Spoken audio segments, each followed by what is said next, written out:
I'm Nima Rajan, and this is Forum Daily Week in Review. COVID-19 infections may be slowly declining, but Canada is still marking some grim pandemic milestones. Quebec reported 32 new fatalities yesterday, pushing the province's COVID death toll past the 10,000 mark. Meanwhile, health officials in Toronto have reported Ontario's first case of a new COVID-19 variant, first identified in Brazil.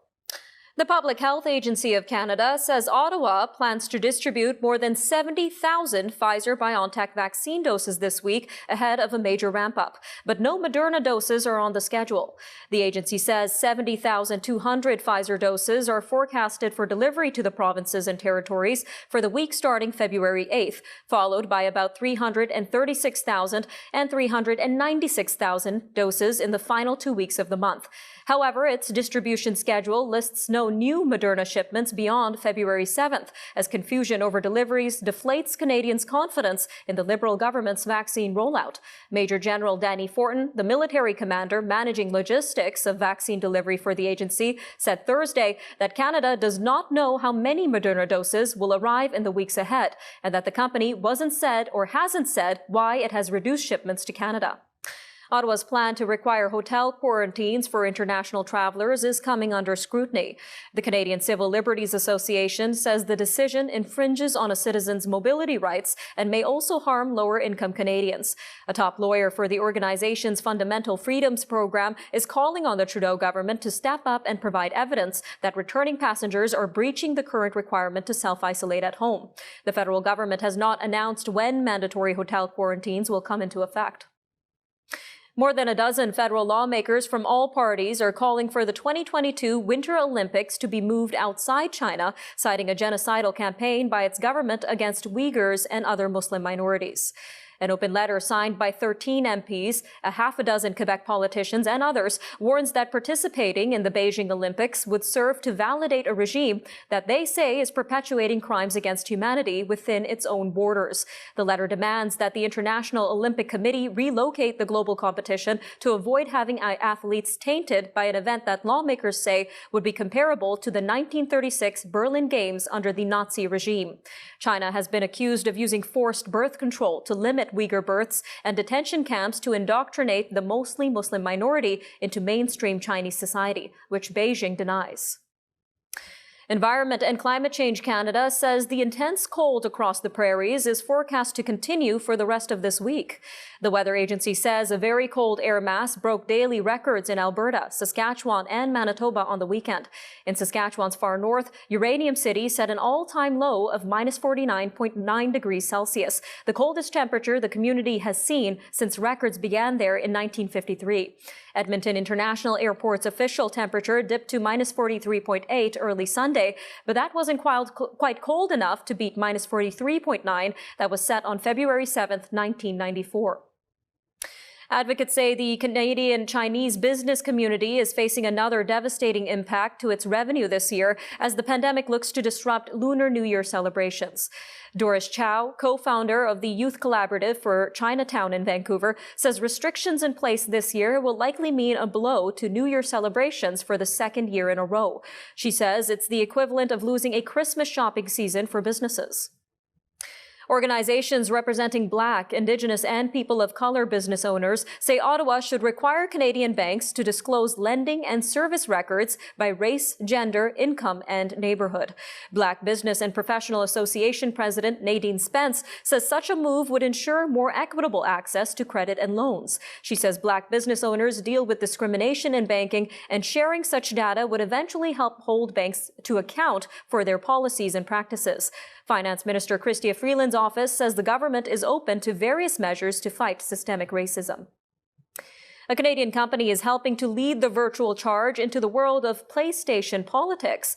Adrian Montgomery, the CEO of Toronto-based Enthusiast Gaming, says online video games are the next high-tech frontier for reaching young voters. Mr. Montgomery's company helped stitch Joe Biden's brand and message into a customized map for the wildly popular game Fortnite prior to last year's presidential vote. He says the strategy appeared to work, as 55% of registered voters aged 18 to 29 cast a ballot in the 2020 election, a new record for the U.S. Canadian superstar The Weeknd has headlined the Super Bowl halftime show.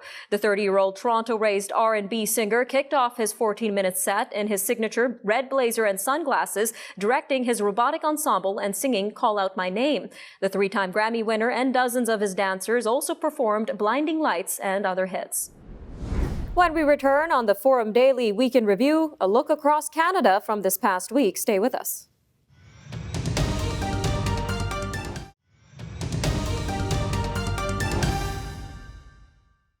Ottawa's plan to require hotel quarantines for international travelers in the near future is coming under scrutiny.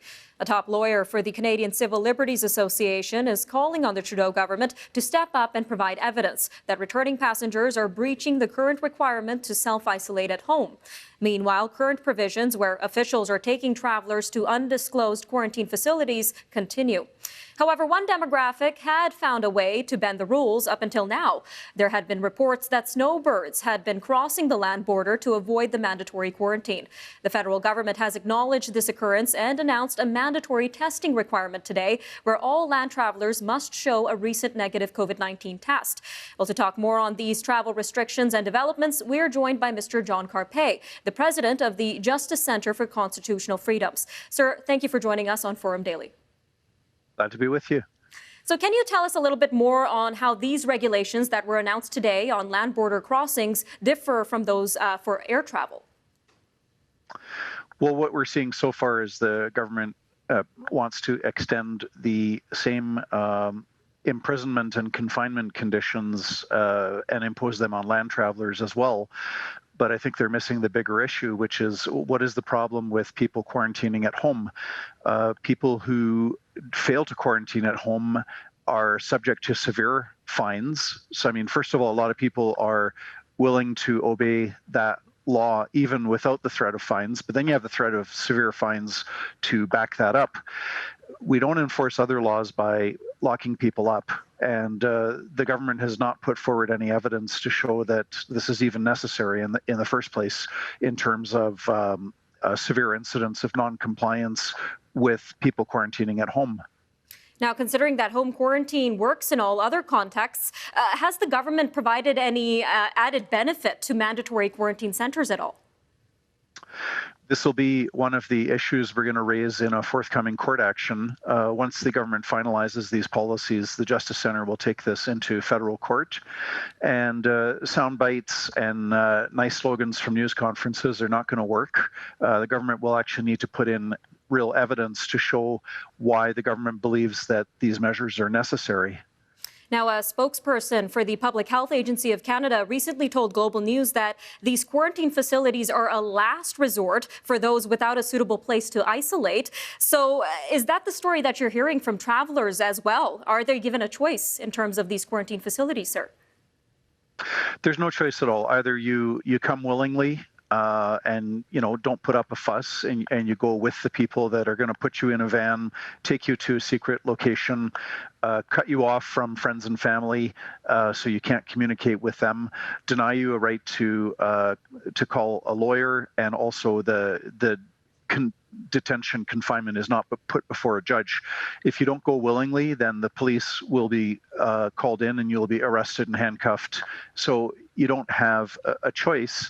And as for last resort, I mean, the government is insisting on these notoriously unreliable PCR tests and faulting people for not having a PCR test when top medical experts and infectious disease experts have called into question the reliability and the accuracy of the PCR testing. And we know that the Justice Centre has launched a legal action against the federal government's travel regulations recently. Can you outline the charter violations in this challenge and give us an update on this legal action? It's going to be filed in the weeks ahead. We've got about a half dozen applicants already who are people that were involuntarily detained, forced into detention, cut off from their family. And this is a severe and very blatant violation of a basic charter right to liberty, the liberty that we enjoy as part of our human dignity to go where we please, when we please. When a government locks you up, that's a severe charter violation.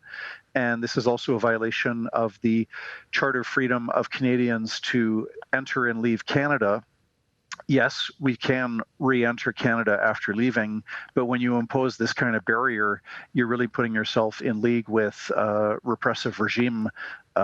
Repressive regimes lock up their citizens. Free countries do not lock up their citizens unless they've been found guilty at a fair trial and they've had an opportunity to defend themselves. All right, Mr. Carpe, again, thank you so much for joining us on the Forum Daily, sir.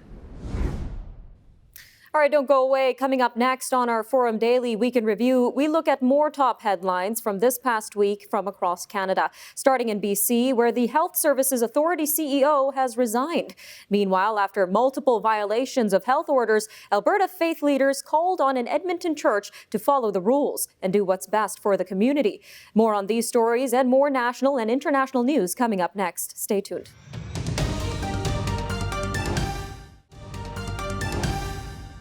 The CEO of the Provincial Health Services Authority has resigned after an independent report raised questions about his leadership and $7 million spent on respirators that did not meet provincial standards. Benoit Morin's resignation was announced by the Health Authority hours after the government released the report. The report also raised concerns about his decision to dismiss 3 employees who he perceived to be disloyal. As many as 15,000 frontline workers are still waiting for temporary pandemic pay top-ups of $4 an hour, as promised by the BC government last spring. Health Minister Adrian Dix says 203,000 people have been paid, and the Finance Ministry has informed him the remaining cases should be resolved within the next 2 or 3 weeks. The province's temporary pandemic pay website says $300 million has been paid out to date, and it is processing payments as quickly as possible. Some Alberta faith leaders are once again calling for a church in the Edmonton area to follow COVID-19 public health rules. This after Pastor James Coates of the Grace Life Church was charged with breaking the Public Health Act. Reverend Scott Sherman and the Anglican Diocese of Edmonton is one of a few dozen faith leaders who signed a letter that encourages all Albertans, regardless of faith, to follow the advice of medical experts. He says sometimes people should put their talk of rights aside when it's to the benefit of others. Arguments for and against the Alberta government's inquiry into the foreign funding of environmental charities go before a Court of Queen's Bench justice this week. The United Conservative government contends that sticking up for the oil and gas sector is in the public interest. But environmental law charity EcoJustice argues that the inquiry is an attempt to intimidate critics, has a predetermined outcome, and is outside of the province's jurisdiction. A University of Regina professor researching the influence of the fossil fuel industry on education in Saskatchewan says a ruling ordering the school to provide her with information about who funds research sets a positive precedent. Emily Eaton had requested the school disclose who is funding research related to oil and climate change, as well as which departments receive the money. The university used an exemption in Freedom of Information laws to refuse to provide details of the academic research, but a judge has ruled the types of records did not fall within the exemption. Well, thanks to the extreme cold, Saskatchewan has set a new record for natural gas consumption. The new record of 1.57 petajoules was reported yesterday by Sask Energy. The previous record of 1.55 was set in January 15th of last year. A petajoule is a unit of measurement that represents 1 million gigajoules. The average home uses around 100 gigajoules of natural gas every year. Ontario will begin to gradually reopen its economy today, starting with 3 public health units. On February 15th, all remaining regions except 3 hotspots in the Greater Toronto Area are set to move to the restrictions framework. The category they are placed in will depend on their local case rates. Toronto, Peel Region, and York Region are expected to be the last to make the transition on February 22nd, but the province said any sudden increase in COVID-19 cases could delay that plan. Ontario is urging the federal government to fund an updated light rail transit plan for Hamilton. Transportation Minister Carolyn Mulrooney says Ontario will still provide a $1 billion capital to Hamilton transport infrastructure. The original proposal of the Hamilton LRT was found more costly than the reported $1 billion by the Auditor General. Today, Prime Minister Justin Trudeau announced nearly $15 billion for public transit projects across the country over the next 8 years. A Montreal cardiologist with a background in epidemiology says even with community spread of COVID-19 in St. John's, Newfoundland and Labrador can have a safe election on Saturday. McGill University professor Dr. Christopher Labos says it's not the election itself that is a concern, but the possibility of people gathering in large numbers. We know that some of these cases are linked to previously identified cases, while others are still under investigation. We can now say with certainty that we have community transmission in the metro region, and we will inevitably see more cases in the coming days. Chief Medical Officer of Health, Dr. Janice Fitzgerald, said yesterday that going to a polling station where safety protocols are followed is no riskier than visiting a grocery store. Quebec Premier François Legault says he may impose more restrictions during spring break week to prevent people from gathering and reversing progress on reducing COVID-19 infections. He says new measures would only apply for the week of March 1st and could include roadblocks and changes to the nighttime curfew in certain regions. His comments come as health officials say they have identified the South African variant of the novel coronavirus for the first time in the province. All right, don't go away. Coming up next on the Forum Daily Week in Review, we take you around the world, starting with an update on former President Donald Trump's second impeachment trial that began this past week. Meanwhile, President Biden held his first call with China's president, and witness accounts have begun to emerge from Ethiopia's embattled Tigray region, giving insight on the extreme violence that has happened in the country. That and more international news and much more when we return. So stay tuned. We'll be right back after the break. Stay with us, everyone. We'll be right back.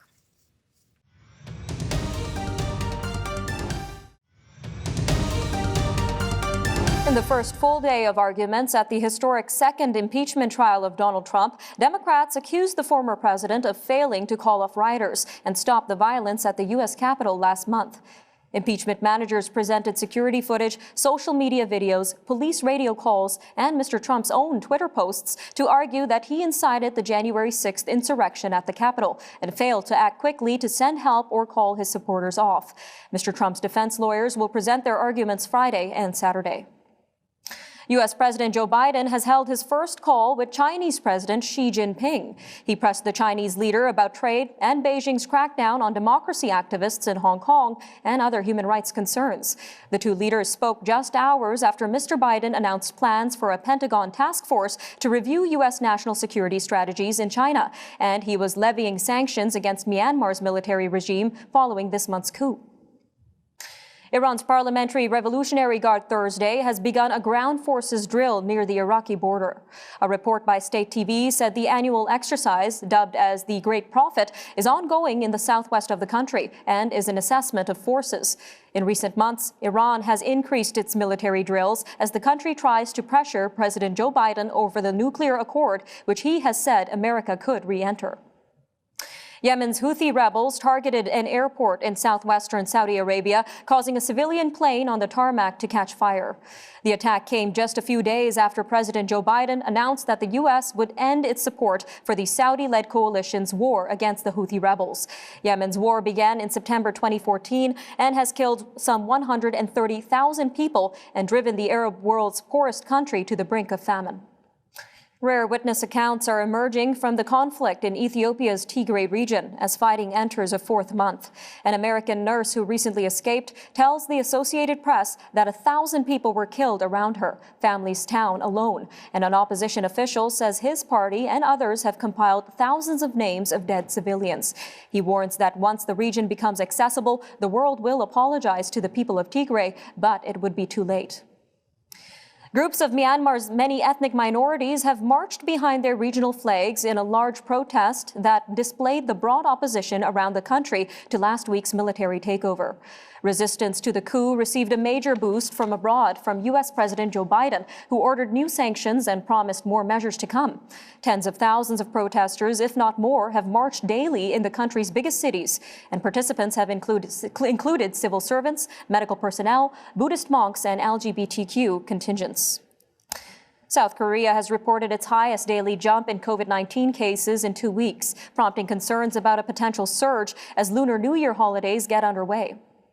The country is reporting 504 new cases in the last 24 hours. South Korea had been showing a gradual downward trend in cases in recent weeks, thanks in large part to stringent distancing rules, such as a ban on social gatherings of 5 or more people. The United Nations says attackers opened fire on a temporary United Nations base in central Mali in a well-planned assault that wounded 28 peacekeepers from Togo. A UN spokesman said the United Nations condemns Wednesday's attack in Mali, which remains the deadliest of the UN's 12 peacekeeping missions. He said so far this year, 5 peacekeepers have been killed and 46 injured by hostile acts. Mali has been in turmoil since a 2012 uprising prompted mutinous soldiers to overthrow the president. An Indigenous lawmaker in New Zealand will not have to wear a tie in Parliament, calling it a win for Indigenous people around the world. Maori Party co-leader Rawiri Watiti had sparred with Parliament Speaker Trevor Mallard over the long-standing dress requirement, which Mr. Watiti described as a colonial noose. Mr. Mallard kicked Mr. Watiti out of the debating chamber on Tuesday after he showed up wearing a traditional pendant around his neck called a haitiki. But lawmakers heard from Mr. Watiti during a committee meeting, and the Speaker announced ties would no longer be required. A koala has been rescued after causing a 5-car pileup while trying to cross a 6-lane highway in southern Australia. No serious injuries are reported, and the koala was thankfully not hurt. The animal's rescuer teamed up with a stranger clutching a blanket to capture the marsupial. Once the koala was in her trunk, she drove to a gas station to turn the animal over to wildlife rescuers. The koala was later released in a forest well away from the highway. All right, I'm Nima Rajan, and that'll do it for your look at national and international news from this past week. Remember, for news on demand, you could always visit our website at thenewsforum.ca and make sure to follow our social media handles. We're available on Facebook, Instagram, and Twitter. You can also watch all our news and commentary programming on the News Forum YouTube channel. All right, stay tuned for other programs on the network. We also have commentary shows on economics, politics, Canadian law, and social issues that affect Canadians from all over the country. See you next time on the Forum Daily Week in Review, where we will have more stories from Canada and around the world. All right, thanks for joining us, everyone. Have a great weekend, and we'll see you next time.